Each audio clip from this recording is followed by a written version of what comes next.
Teologicamente, o seu podcast de teologia. Muito bem, estamos iniciando mais um Teologicamente, o seu podcast de teologia.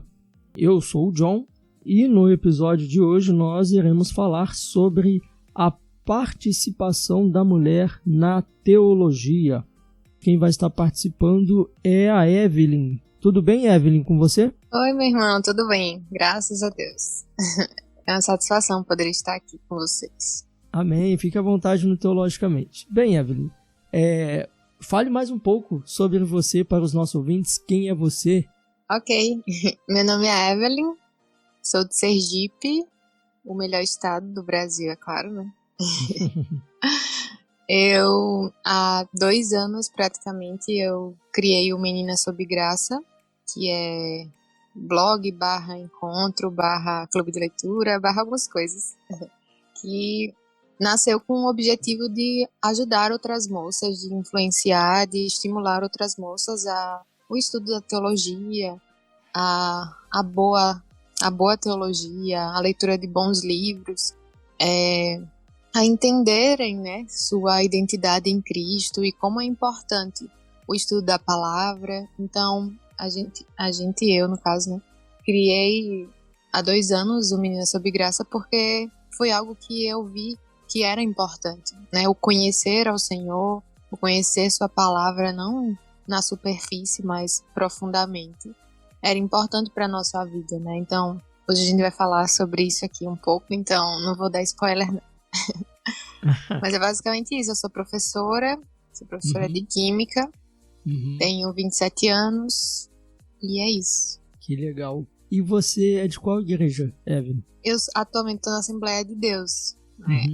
Meu pai é pastor e eu cresci dentro da igreja, né? Desde os 3 anos eu tô lá.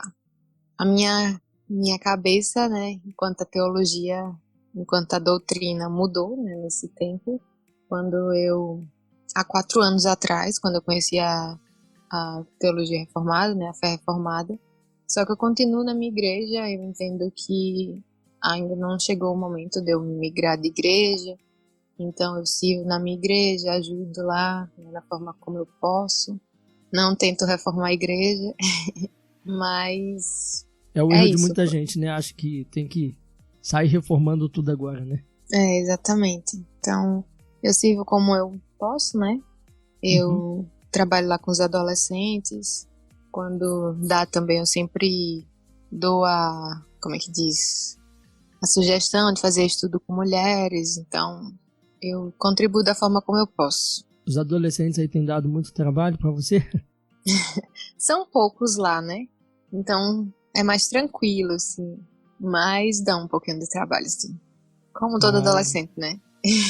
É a fase que começa a descobrir o mundo, acha que é dono de si mesmo, né? Sim, mas graças a Deus. E manter esses adolescentes, né, na rédea curta ali é um pouquinho complicado, né? Não é fácil não. Principalmente, né, tem escola, né, tem outras influências, então...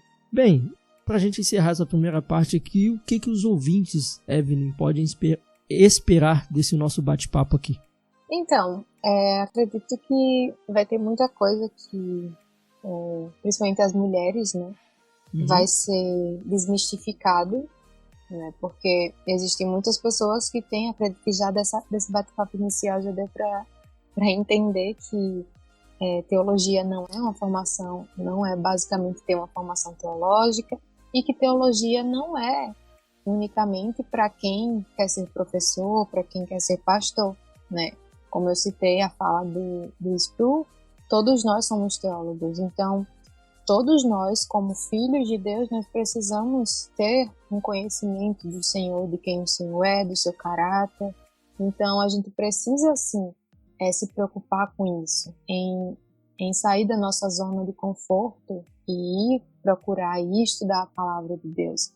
Então a minha oração, né, é que o nosso bate-papo de hoje estimule as pessoas a, se estão acomodadas, se estão, né, apenas abrindo a Bíblia no dia de domingo, como era o meu caso, que isso venha mudar, que o Espírito Santo venha tocar em seus corações para realmente buscar se aprofundar na palavra, buscar se aprofundar em quem Deus é, em seu caráter, em quem é Cristo, em quem é o Espírito Santo, né? E buscar realmente na teologia saber quem Deus é. Muito bem.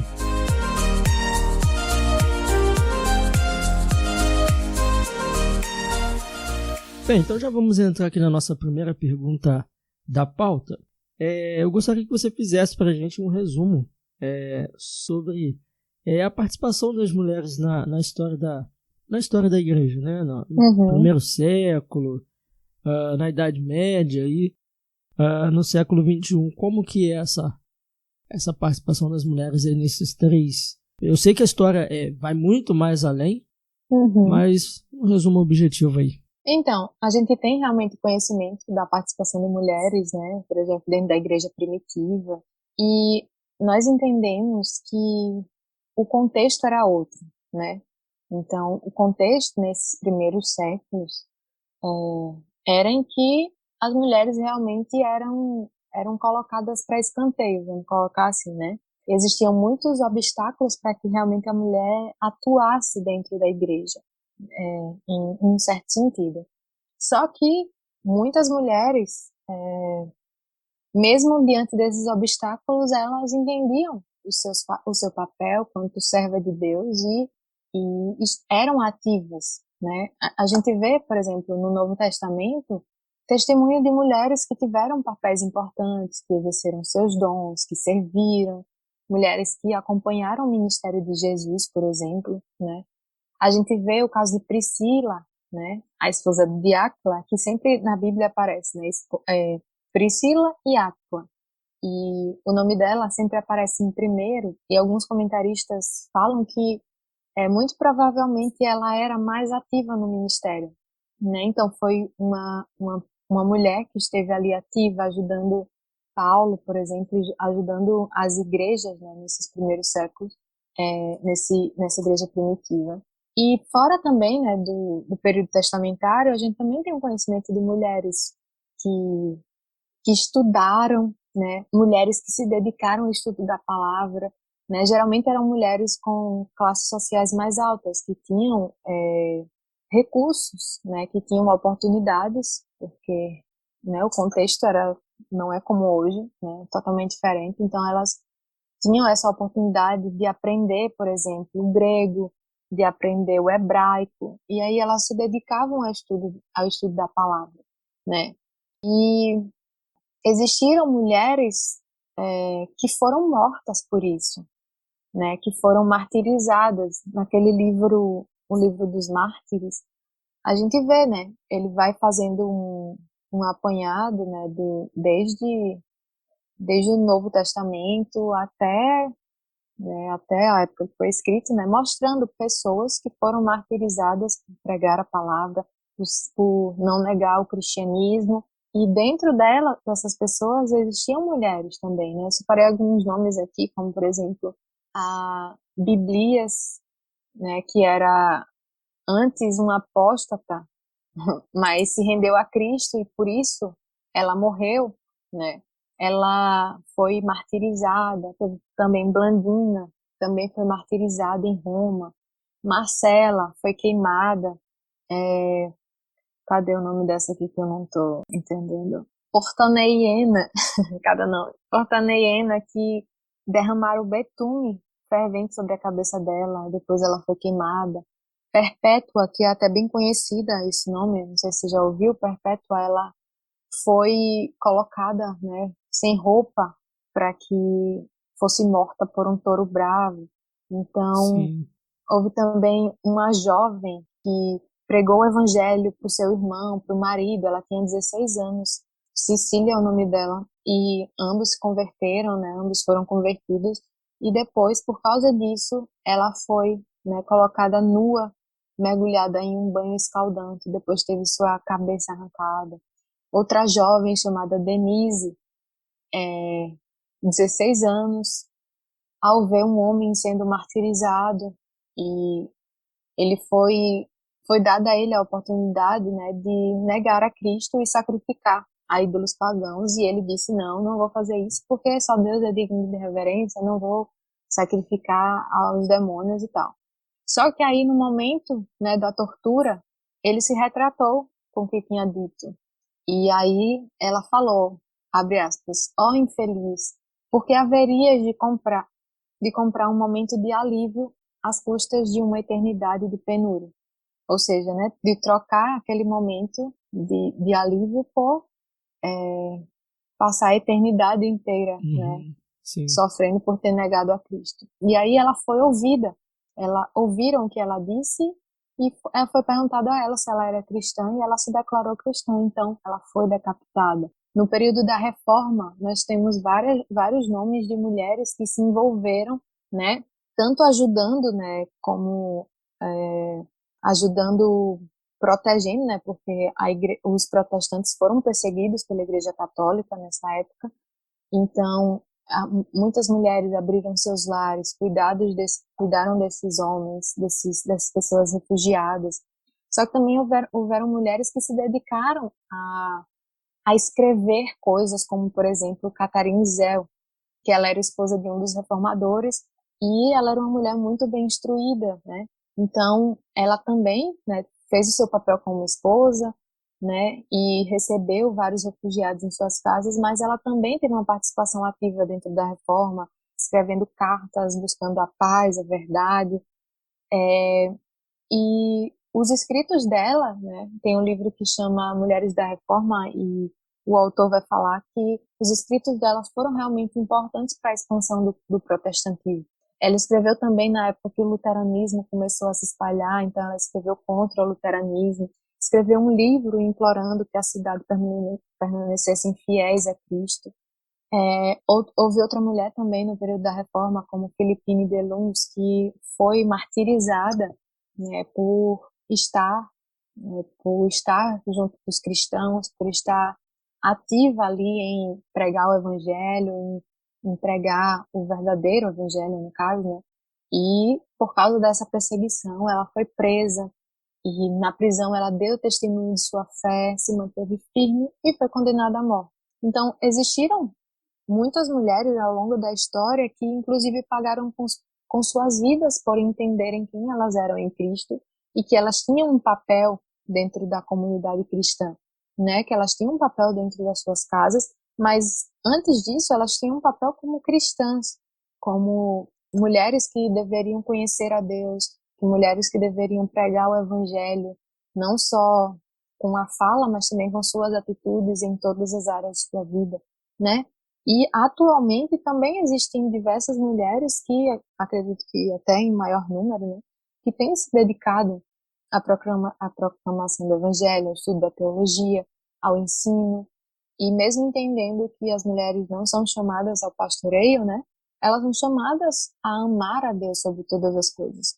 E para que a gente, né, como mulher, possa amar ao Senhor, a gente também precisa conhecer e, consequentemente, também fazê-lo conhecido. Então, a gente vai ensinar, a gente vai falar sobre o Senhor, sobre quem Ele é, né? Então, existem mulheres, né, que estudam, fazem seminários, né? Então, tem mulheres dentro dos seminários, tem mulheres fazendo cursos teológicos, né? Porque esse crescimento, né, essa expansão, principalmente veio com a internet, né, a informação, fez com que muitas mulheres tivessem, né, despertado para esse interesse. Claro que são instrumentos usados pelo Senhor, né? Mas a gente já percebe que esse número tem aumentado, sabe? E eu até me arrisco a dizer que as mulheres estão até mais interessadas do que os homens, sabe? Que os homens estão mais acomodados e as mulheres têm se despertado para o estudo da teologia. Que bom, que despertem mais mulheres corajosas, dispostas a levar adiante a mensagem genuína do Evangelho, né? Amém. Você acredita que as mulheres elas devem se limitar apenas ao estudo da teologia no que diz respeito à maternidade, à família, à feminilidade, porque talvez esse talvez seja o grande número de mulheres, ou tenham tido o maior grande número de mulheres, que ao falar sobre teologia, ou a se engajar a falar sobre teologia, vão mais por esse lado, sobre maternidade, família, feminilidade. E você acha que as mulheres devem se limitar a apenas isso? De forma alguma, né? Como a gente falou, a teologia é o estudo sobre Deus. E esses assuntos, né, sobre a maternidade, sobre a família, sobre feminilidade, sobre casamento, vão ser um resultado, né, uma consequência do estudo da palavra de Deus, né? A forma como nós vamos nos relacionar com a maternidade, com a família, com o casamento, com a feminilidade, vai ser uma consequência, vai ser um reflexo de quem Deus é, do que Ele quer para nossa vida, né? De qual papel Ele instituiu para nós. Só que isso, como eu disse, vai ser uma consequência. Primeiro a gente tem que conhecer quem Deus é. Primeiro a gente conhece o caráter de Deus, os atributos, porque senão vai ser simplesmente regras, né? A gente vai dizer, Deus me chamou para ser mãe, né? Para constituir uma família, a feminilidade é isso, isso, isso. Tá, mas isso tudo está embasado em quê? Né? Se a gente não conhece quem Deus é, se a gente não conhece a santidade de Deus, se a gente não sabe melhor e mais profundamente sobre quem o Senhor é, isso tudo vai ser ou simplesmente regras a seguir, simplesmente estereótipos a seguir, porque está todo mundo sendo, porque está todo mundo falando, porque tem as páginas de feminilidade falando, ou então a gente vai achar isso irrelevante, né? A gente não vai entender o porquê, o propósito de tudo isso, porque a gente não conhece o porquê, né? Ou seja, a gente não conhece a Deus, a gente não conhece quem Ele nos criou para ser e por que Ele nos criou para ser, né? Então, a gente não vai entender que nós fomos feitas para a glória de Deus, que esse é o nosso principal chamado, glorificar a Deus. Então, a gente, sabendo disso, a gente precisa glorificar a Deus na maternidade, a gente precisa glorificar a Deus na família, né? Dentro da nossa feminilidade, mas também dentro do nosso trabalho, em todo lugar que a gente vá, né? Então, não se limitando a apenas isso. Então, é importante, né? A gente ver a teologia aplicada à maternidade, à família, a todos esses assuntos, a todos esses temas. Mas a gente precisa se aprofundar em quem Deus é. E outra, a gente também precisa ver outras áreas, né? Como, por exemplo, porque a gente falou sobre a questão da importância de saber, né? A soteriologia, né? A doutrina da salvação. Então, a gente precisa saber dessas outras coisas para que a gente tenha um entendimento do todo, né? Das principais doutrinas do cristianismo, porque senão fica tudo muito no ar, né? A gente acaba perdendo a conexão entre as áreas dentro da teologia, né? Então, é importante que a gente aprenda sobre isso também, mas como eu disse, isso vai ser uma consequência de um bom estudo teológico, de um bom estudo sobre a palavra de Deus, sobre quem Deus é, sobre sua vontade, sobre o seu caráter e sobre o que Ele quer para nós, né? Sobre seus mandamentos. Sim, eu particularmente não sou contra, e eu acho que deve-se haver sim maior participação das mulheres na construção teológica, por exemplo, no que diz respeito à construção teológica mais acadêmica. Uhum. Mas, assim, será que talvez as mulheres tenham se limitado, quando se fala sobre teologia, a respeito de maternidade, família, feminilidade, talvez seja porque esse é o espaço que elas têm encontrado para falar sobre teologia ou para expressar a sua teologia? Pode ser, irmão, pode ser. Como a gente falou, né, sobre essa questão de que ainda existe, né, talvez um preconceito, um conceito errado a respeito de o que é a teologia e sobre sua importância.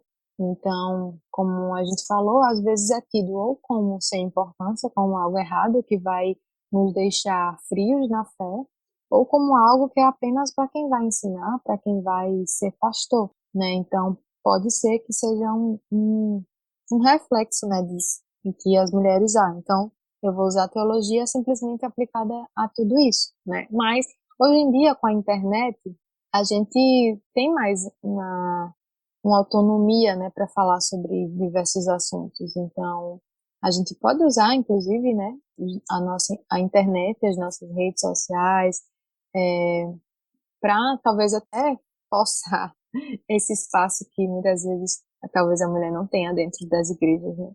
Que também acredito que isso tem mudado muito, mas ainda tem igrejas que são assim, né? Que as mulheres ficam só com a parte do cuidado com as crianças e pronto, né? É o espaço que é dado, e não que isso seja ruim ou que seja menos importante, mas não é apenas isso.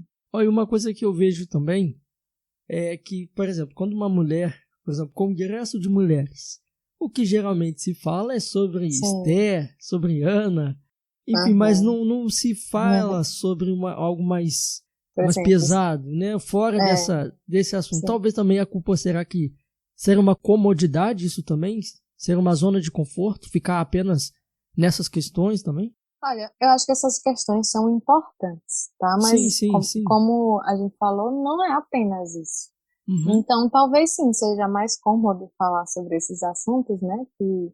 E talvez seja também por... Será que as mulheres iriam, se fosse para falar sobre o Congresso de Mulheres sobre Escatologia? Pois é. Então, eu acho que muitas vezes é usado assim, né? Para que haja um interesse das mulheres, né? Em Mas não entender, seria né, seu legal? Não papel, seria porque... bacana?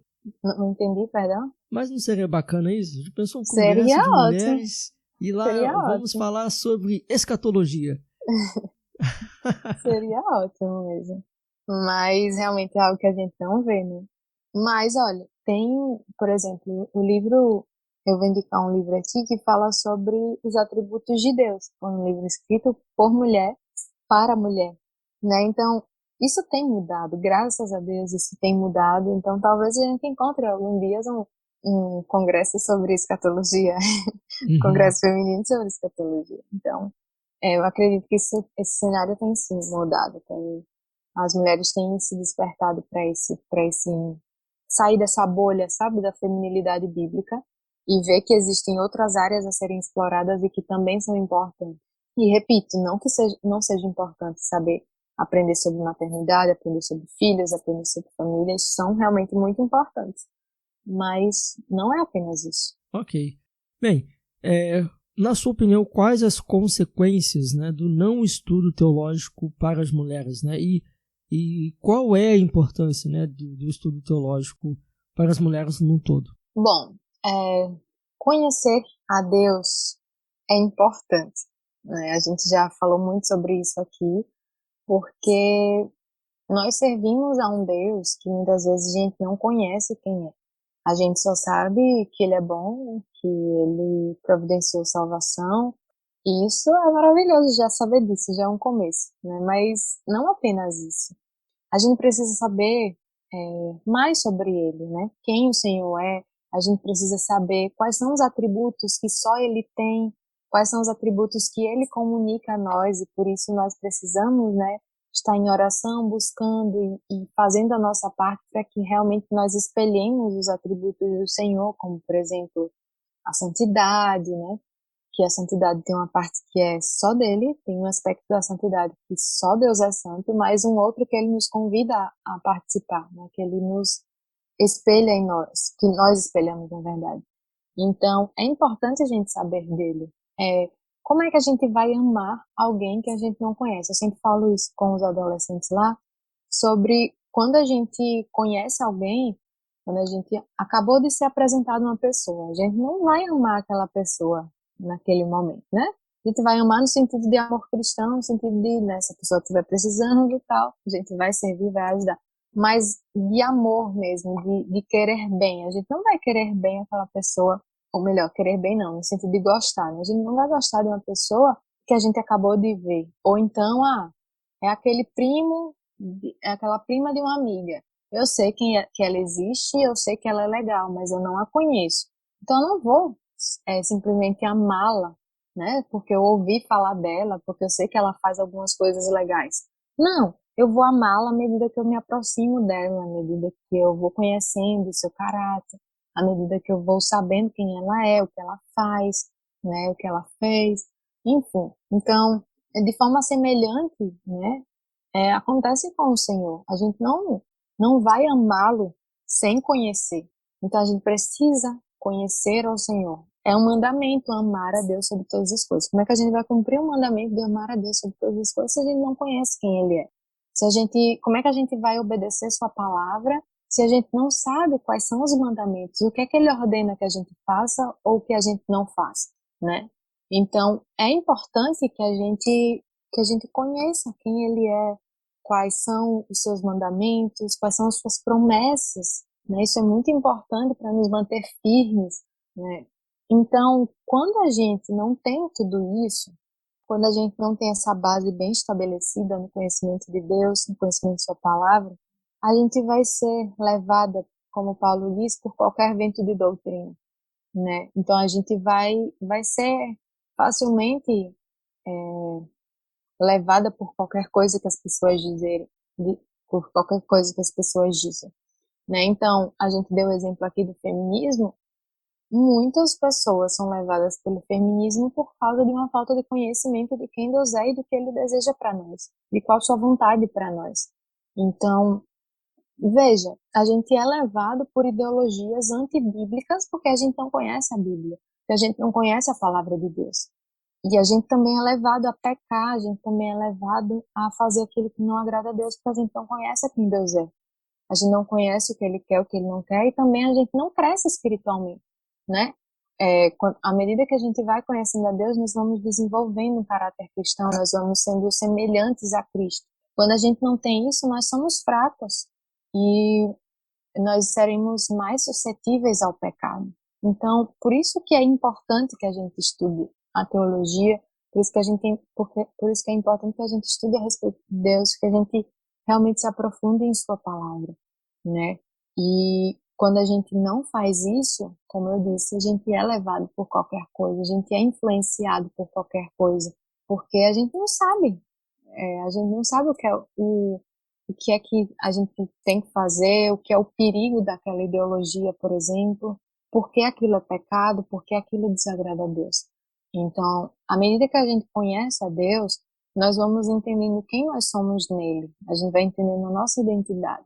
Então, quanto mais a gente souber quem nós somos em Cristo, menos suscetíveis a pecar nós seremos, porque nós estaremos cada dia mais semelhantes a Cristo, né? O nosso caráter vai sendo forjado, nós seremos transformados à medida que nós conhecemos o Senhor. Então, nós precisamos buscar, né? Nós precisamos buscar no Senhor o conhecimento, utilizar, né, de boas literaturas que nos ajudem a entender a palavra de Deus, que nos ajude a crescer em conhecimento das doutrinas cristãs, para que a gente possa, né, saber o que é que a gente participa. A gente é cristão, mas às vezes a gente não sabe doutrinas principais do cristianismo, né? Então, a gente precisa se atentar a isso, né? Que o Senhor nos ajude, realmente. Amém. Evelyn, faz sentido, né, quando dizem que o homem ele ofusca a participação da mulher na construção teológica. Esse talvez seria o motivo de pouca participação das mulheres na teologia, na construção teológica. Ou seria por outro motivo? Por exemplo, a gente poderia citar aqui a falta mesmo de interesse das mulheres em participar na construção teológica, ou outras aí, prioridades. Qual a sua opinião? Com certeza, ainda existem homens que acreditam que a mulher não deve, né, participar quando o assunto é teologia, já que elas não serão pastoras, né, já que não se crê no pastorado feminino, ou acreditam que as mulheres, né, devem se preocupar unicamente com seus maridos e com seus filhos. Só que, na minha opinião, né, no que eu vejo na palavra de Deus, isso é totalmente reprovável. Nós sabemos, né, que a teologia é o estudo sobre Deus, né? Basicamente é o estudo a respeito de Deus e a respeito de sua palavra. E as mulheres são filhas de Deus e também precisam conhecer profundamente o Deus que servem, né?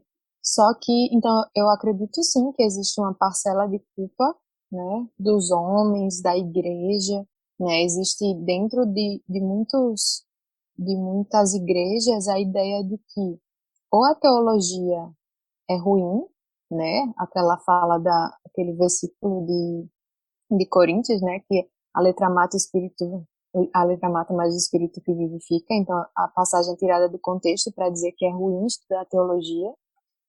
Ou então, acredita-se que a teologia é só para, né, os pastores, só para quem deseja ter algum cargo dentro da igreja, ou algum professor, né, como a gente falou no início. Então, eu acredito sim que exista essa parcela de, de culpa, né? Mas também não é o único motivo, né? O coração da gente, né, das mulheres e também dos homens, é naturalmente mau. Então, a gente tende a ficar na nossa zona de conforto. A gente tende a se acomodar mesmo. Então, se para mim é mais cômodo aprender de Deus unicamente quando eu vou para a igreja, então, né, se eu quero ficar na minha zona de conforto, vai ficar assim. A questão é que não é suficiente, né? É muito importante, a gente necessita, né, da vida dentro da igreja, a gente necessita crescer junto com os nossos irmãos, ouvir a palavra. Então, é uma das formas que a gente aprende, mas não é a única. A gente precisa também ir, né? A gente precisa não ficar só passivo ao conhecimento de Deus, mas também ativo no sentido de buscar, de ler a Bíblia, de estudar a Bíblia, né? Não apenas ler automaticamente, mas ler, entender, meditar e estudar, ir mais a fundo, né, no que a palavra de Deus diz. Então, muita parcela de culpa é nossa mesmo, né? Por falta de interesse, por colocar outras coisas como mais importantes e não priorizar o estudo da palavra do Senhor. Correto. Eu sei que a gente falou aqui no início um pouquinho dessa questão da teologia não ser apenas acadêmica, né? Uhum. Mas uma questão de vida, né? De responder às questões da vida. Mas entrando um pouquinho nessa questão acadêmica, por exemplo, você acha que, assim, uma mulher, uma moça, enfim, ou uma jovem, quando ela vai entrar para a faculdade, geralmente ela não escolhe um curso, uma faculdade de teologia, ou ela vai escolher pedagogia, vai escolher direito, mas talvez eu não tenha visto assim, eu estou falando, talvez você tenha uma outra visão a respeito disso, mas quando as mulheres elas têm essa oportunidade de ingressar numa faculdade, elas não vão escolher muito a teologia, né? Elas não vão querer fazer teologia. A outra questão que eu vejo também, eu concordo plenamente com o que você disse, né, na sua primeira fala, que existe sim essa questão dos homens, né, ainda ter essa que do homem estar lá na frente, até a denominação mesmo a qual eu faço parte, que não existe, né, pastorado feminino, apenas o masculino.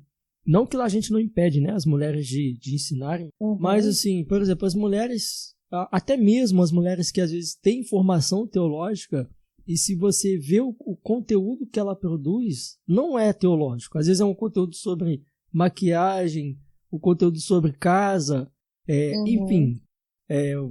Você acha que está errado, não está? O que você vê em relação a isso? Então, eu acredito que a teologia ela pode ser aplicada a qualquer área, né? Então, o estudo da teologia, o conhecimento de Deus, vai refletir em todas as nossas áreas. Então, eu não vejo problema, né, particularmente falando, de a mulher, né, que tem talvez uma formação teológica, focar em uma área, né, falar sobre, sei lá, sobre casamento, falar sobre beleza.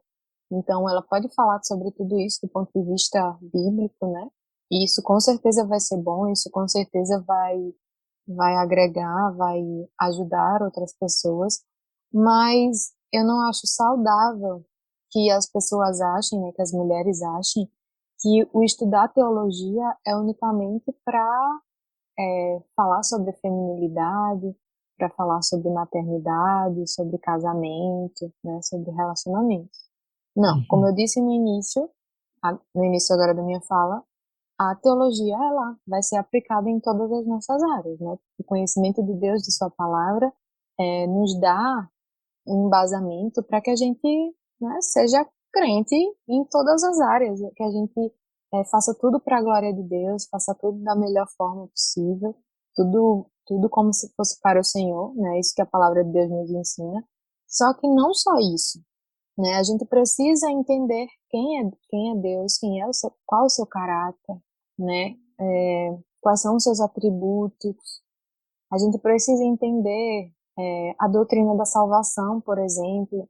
Às vezes a gente não sabe, não entende, como era o meu caso. Eu não sabia, né? Não sabia nada da doutrina da salvação. Só sabia que Jesus tinha morrido na cruz para nos salvar, mas eu não entendia o porquê a morte dele na cruz me salvava, a não sei quantos mil anos depois, entende? Então são coisas básicas e essenciais para o cristianismo que às vezes a gente não sabe, entende? A gente ouve na igreja, Jesus morreu por nós e por isso nós temos vida, tal, tal, tal. Só que a gente não entende a fundo o que isso significa, a gente não entende a doutrina da imputação, da dupla imputação, né? Que o nosso pecado foi colocado em Cristo e a ira de Deus foi derramada sobre ele, né? A gente não entende tudo isso, que a justiça dele foi imputada em nós. E tudo isso é importante, né, para a nossa vida, para que a gente cresça espiritualmente. Então, eu não sei se eu respondi corretamente sua pergunta, mas eu não vejo problema da mulher falar, né, sobre essas determinadas áreas, e eu acredito que a teologia entra aí também. Só que eu acho importante que não foque apenas nisso, né? Porque às vezes dá a entender que o estudar teologia como mulher só é aplicável nessas áreas, né? Casamento, família, maternidade, beleza, sei lá. Entende? Então, não, é Uhum. mais amplo que isso, né? Então, o nosso estudo de teologia deve estar focado em Deus, em sua palavra, e uma consequência desse estudo, né? Uma consequência do estudo sobre Deus, sobre sua palavra, é que a gente vai saber como agir nas outras áreas. E não apenas focar nessas áreas, né? Essas áreas não são um fim em si mesmo. Elas vão ser uma consequência, né, do estudo a respeito do Senhor, de sua palavra. Ok, muito bem. Um texto retirado da revista Paralelos e tinha por tema A Mulher Fazendo Teologia, dizia o seguinte, abre aspas, né? Com a mulher fazendo teologia, espera-se que seja adquirida maturidade suficiente para uma vida renovada, não mais como instrumentos de manipulação aos projetos dominadores e machistas. Fecha aspas. Qual é a sua opinião, Evelyn, sobre esse texto da revista Paralelos? Bom, eu não conheço essa revista, mas já fico assim, pensando o que, qual a tendência dela, e eu imagino que seja pro lado do feminismo, porque a minha opinião sobre esse texto vai depender do que quem escreveu o texto entende por uma vida renovada, e do que também ela entende como manipulação aos projetos dominadores e machistas. Se uma vida renovada é abandonar o que a palavra diz sobre feminilidade, sobre o papel da mulher como serva de Deus, sendo modesta, santa, que enquanto casada é de forma voluntária e amorosa, submissa ao seu esposo e que tem como prioridade o serviço a Deus, o serviço à sua família, aos seus filhos, né? E se esse papel da mulher é algo tido como machista e dominador, então a gente está afirmando, no caso eles estão afirmando que a Bíblia é machista. Consequentemente, Deus também é. Sendo assim, eu discordo fortemente, né, dessa opinião, ou desse texto, né, desse pequeno texto. Só que, como eu falei anteriormente, o bom estudo teológico ele vai refletir em todas as áreas da nossa vida, né? Então, consequentemente, vai também preparar a mulher para ser sábia, para ser firme em suas convicções e, Uhum. consequentemente, né, essa mulher não vai se deixar, ou pelo menos não vai se deixar facilmente ser levada por uma manipulação machista e dominadora, como o texto está dizendo, né? Mas aí tem que ver o que seria o que eles têm como essa manipulação machista e dominadora. Então, eu não nego a existência do machismo, né? Seria muita doidice da minha cabeça negar que existe machismo. Sim, existe. E existe dentro das igrejas, existem também, né? A gente ainda consegue ver isso, e isso é muito triste, né? Porque quando a gente vai para a Bíblia, a gente vê que o homem e a mulher têm papéis distintos, porém têm a mesma importância perante Deus, né?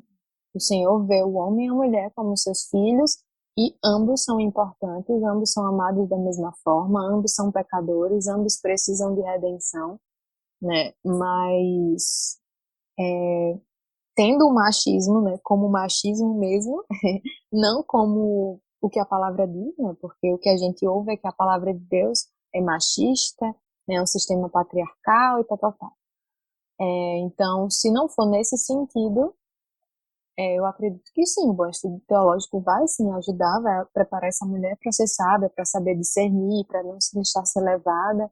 E então, ela como sábia, ela vai conseguir identificar isso, né? Ela vai conseguir identificar isso e não se deixar ser levada. E entra naquilo que você falou, né, da mulher das mulheres estarem embasadas biblicamente, teologicamente, para até não cair nessas armadilhas ideológicas que muitas Sim. vezes acontecem, né? Porque a teoria é boa, né? Libertar a mulher, né? Uma vida renovada e libertação da opressão, mas na verdade está substituindo, né? O que se espera ser uma substituição da Bíblia, de uma boa teologia para uma ideologia, né? Exato. Eu sempre costumo dizer que a gente não precisa do feminismo, a gente precisa de Cristo. Então, quando a gente olha para a Bíblia, a gente vê, né, que a mulher realmente tem importância perante Deus, que a mulher não é menor que o homem, que a mulher não é inferior. E o problema, né, geralmente quando se fala nessa questão da inferioridade da mulher, é simplesmente pelo fato de Deus ter instituído o homem como líder, né, e a mulher como sua auxiliadora. Então, as pessoas entendem a submissão como algo ruim, né, como algo menor. Só que quando a gente vai parar para pensar, né, Deus instituiu a mulher como auxiliadora. Se fosse algo tão ruim assim, ele não se denominaria auxiliador do seu povo, né? Porque Deus fala sobre ele mesmo como auxílio, né? Como aquele que ajuda, ele é o nosso ajudador e tal. Então, Deus iria colocar, né, um papel ruim para ele mesmo, né? Algo menor, algo inferior, se ele é o Todo-Poderoso, se ele é digno de honra, de glória, de louvor, se ele é o Criador de todas as coisas. Então, só por aí a gente tira que ser auxiliadora, na verdade, é uma honra, não é Sim. algo menor, né? E quando a gente olha para o papel do homem como líder, é difícil, não é tranquilinho, não. Jesus nos chama a amar aos nossos esposos, a servi-lo, né?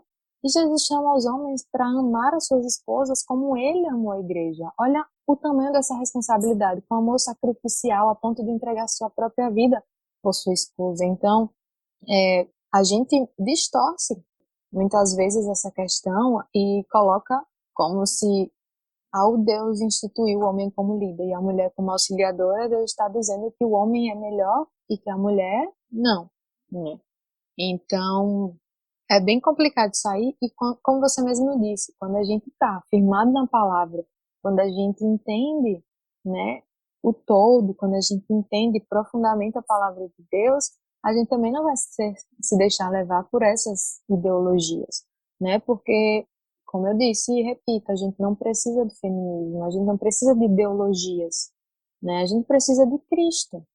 É Ele quem nos defende, é Ele quem é o nosso defensor, não é o feminismo, né? O feminismo está preocupado com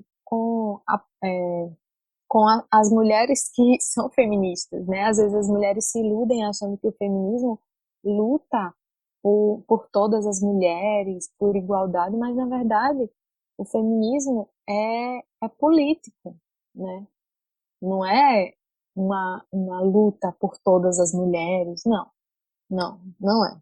E a gente vê essa hipocrisia dentro do feminismo é simplesmente quando as próprias feministas atacam uma mulher que simplesmente entende o seu papel dentro do seu lar. E aí é rechaçada, e aí é tida como burra, né? Como escrava de um sistema patriarcal. Gente, a mulher não pode ser o que ela quiser. Quando a mulher quer estar em seu lar, cuidando do seu esposo, cuidando da sua família, é ser burra, né? Então, a gente vê que o feminismo ele defende apenas quem é feminista, as mulheres que são feministas. Se a mulher não for feminista, ela é rechaçada. Se ela escolhe algo que o feminismo defende, que o feminismo não, se ela escolhe algo contrário ao que o feminismo defende, né, é tida como burra, como estúpida. E ainda, quando a gente fala que não é feminista, eita, ainda a gente ouve que toda mulher é feminista. Não, minha cara, eu não sou feminista, ok? Não, toda mulher é feminista. Ah, agradeço a feminismo. Não, não agradeço o feminismo por nada. Eu agradeço a Cristo. Ele é quem é meu salvador. Ele é quem morreu na cruz por mim para me salvar.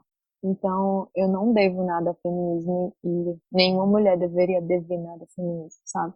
E assim, como você disse, né, apesar do feminismo, desse movimento, né, querer a libertação da mulher, entre aspas, né, ele aprisiona em outro lugar, porque eles dizem que esse movimento diz que a mulher deve ser livre, mas quando você diz que ou a mulher no caso diz que quer ser uma dona de casa, aí não. A liberdade não existe nesse caso, não, né? Não existe. O tema do feminismo é, né, você pode, seja o que você quiser, mas quando é na hora de você ser cristã, de você seguir a palavra de Deus, aí não pode. Aí é burrice, né?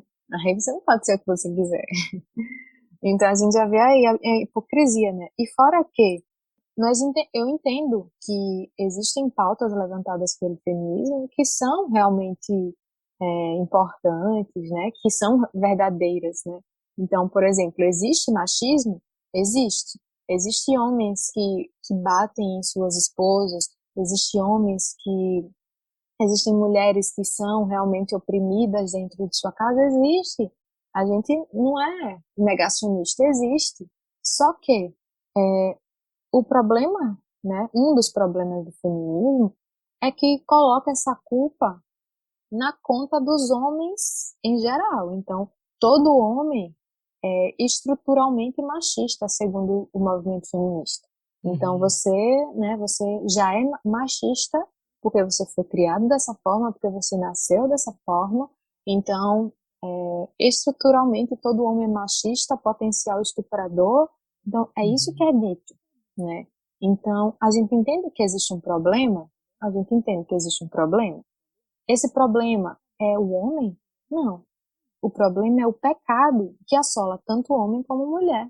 E como a Carole McCulley fala, que o feminismo é uma reação pecaminosa ao pecado dos homens, né? Então, veja, é você rebater pecado com pecado, entende? Então, nós como cristãos, nós precisamos entender que identificar o problema como o sexo masculino é errado. Não é o que a Bíblia nos ensina, né? Porque a gente sabe que as mulheres pecam tanto como os homens. Então, o movimento feminista ele é uma resposta pecaminosa ao pecado do machismo, né? Então, não tem para onde fugir, fica um ciclo pecaminoso. E a gente não pode se deixar influenciar por essas ideologias, né, que negam o que a palavra diz, né, que tem a Bíblia como machista, né, Deus como machista. Então, não acredito que não seja o caminho, né, mesmo entendendo que existem coisas que são importantes que a gente fale dentro das igrejas, mesmo entendendo que existem coisas que realmente são verdade e que são importantes que entrem no nosso debate. Mas o cristianismo já faz isso antes do feminismo, né? Quando a gente olha para a Bíblia, quando a gente olha, por exemplo, Jesus, né?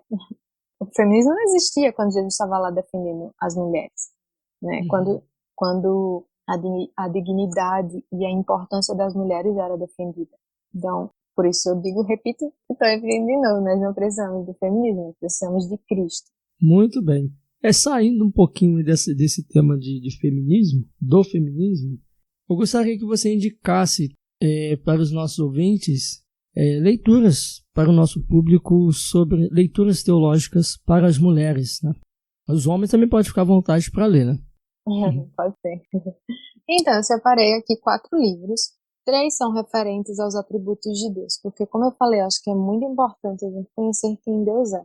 Então, eu separei 3 livros. Um é um clássico, do Tozer, que chama O Conhecimento do Santo. Então, ele vai falar sobre os atributos de Deus, né? Então, ele vai falar sobre a santidade, sobre a soberania de Deus, sobre o amor, né? Ele vai falar de alguns atributos de Deus. E existem também 2 livros que um vai falar sobre os atributos incomunicáveis e outro vai falar sobre os atributos comunicáveis de Deus. São os 2 da Jane Wilke. Um é Renovadas, e aí nesse Renovadas ele vai falar sobre os atributos de Deus comunicáveis, né, que ele compartilha conosco. Então ele vai falar sobre o amor, sobre a bondade, sobre a justiça. Então ela vai falar sobre esses atributos que o Senhor comunica a nós e vai nos dizer como nós podemos, como nós devemos, né, comunicar esses atributos de Deus. Então é muito bom esse livro. E o outro é o Incomparável, que aí, como o nome já diz, né, a gente já pode supor que são os atributos incomunicáveis de Deus, são aqueles que só Deus tem. Então, só Deus sabe de todas as coisas, só Deus é onisciente. E ela vai mostrar nesse livro também que muitas vezes nós pecamos ao querer ser como Deus, né? E a gente volta ao pecado inicial, né? Eva pecou lá porque ela quis ser, é conhecedora de tudo, né? Como ela foi tentada a querer. Então, existem esses atributos, são atributos que pertencem unicamente a Deus, que Ele não comunica a nós, né, a nós, seus filhos. Então, é muito importante que a gente saiba, né, os atributos que são comunicáveis e os que não são, os que pertencem unicamente a Deus. E um livro que é Teologia Sistemática, que eu inclusive falei no início do podcast, que é o Somos Todos Teólogos, do R.C. Sproul, que ele é um livro de teologia sistemática, então ele vai falar sobre cristologia, soteriologia, então ele vai falar sobre as doutrinas, né? Então a gente vai aprender sobre Cristo, sobre Deus, sobre o Espírito Santo, sobre como Deus opera a salvação, né? Então a gente vai ver essas doutrinas de forma simples, tá? É um livro assim para início mesmo, é uma introdução à teologia sistemática e eu sempre indico ele para quem quer começar a entender a teologia, para quem quer começar a estudar. E assim, é uma linguagem bem tranquila de entender. É grandinho ele, mas assim, é bom para ir estudando, sabe? Não é um livro para você levar assim pro ônibus e ler, é um livro para você estudar, só que é uma linguagem bem tranquila de se entender. Então fica aí minhas indicações para começar nesse caminho aí da teologia.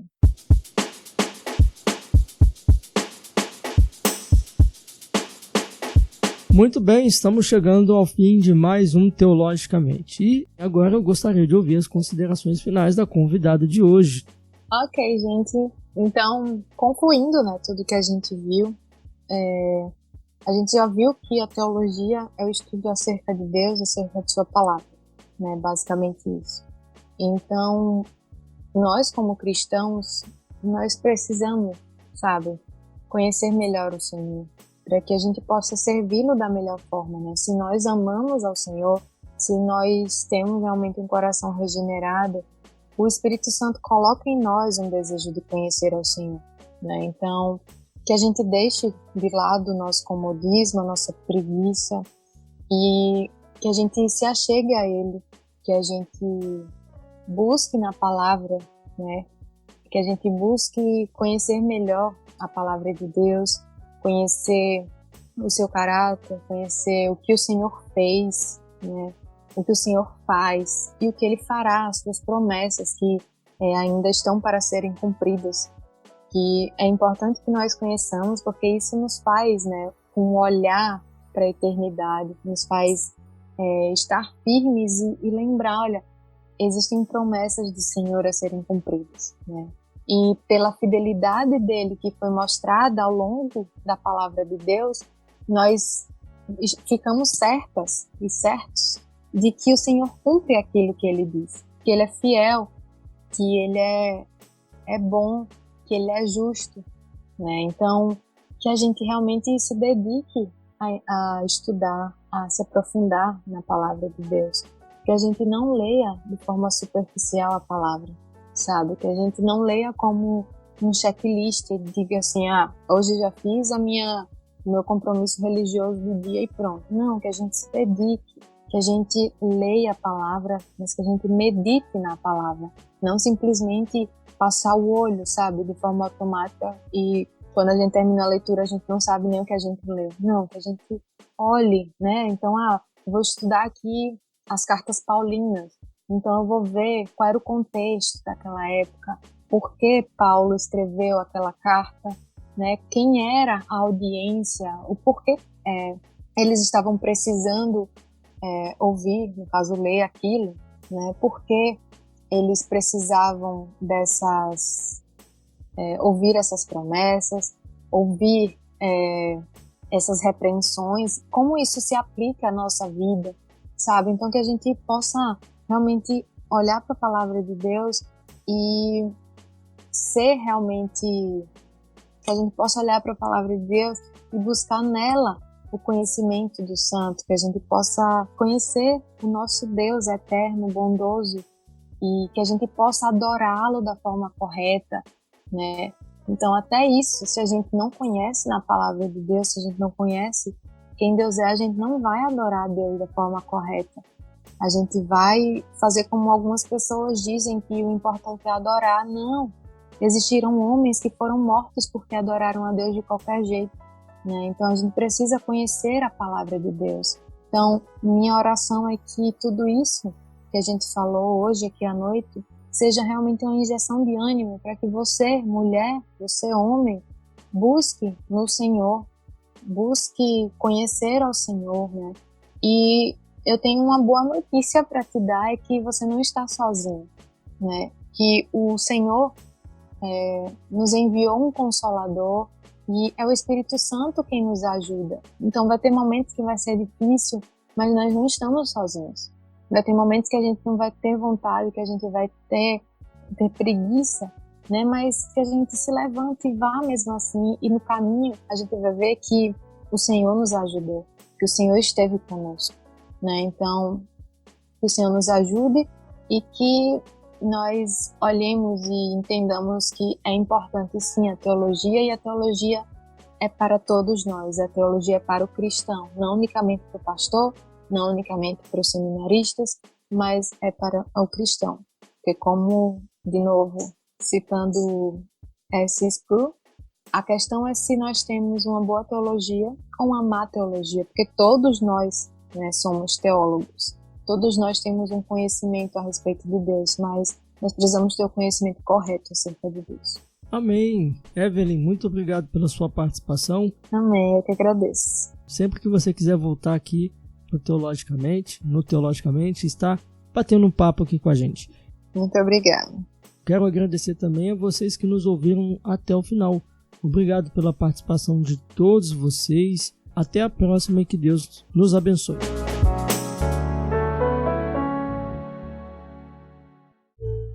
Olha, tem uns cachorros latindo aqui na minha rua. Eu não sei se você está ouvindo. Não tá tô chegando ouvindo, para não. você? Não tô ouvindo. Ah, que bom. Esses cachorros esperam dar esse horário, 9, 10 horas da noite, 11 horas eles começam. Não quando posso nem você falar pensa nada, que eles, aqui é igual. quando você pensa que eles vão parar, começa de novo. Seu microfone é muito bom, que não dá pra ouvir não. Tá filtrando aí o ruído. Ah, ótimo. Então vamos lá. Teologicamente, o seu podcast de teologia.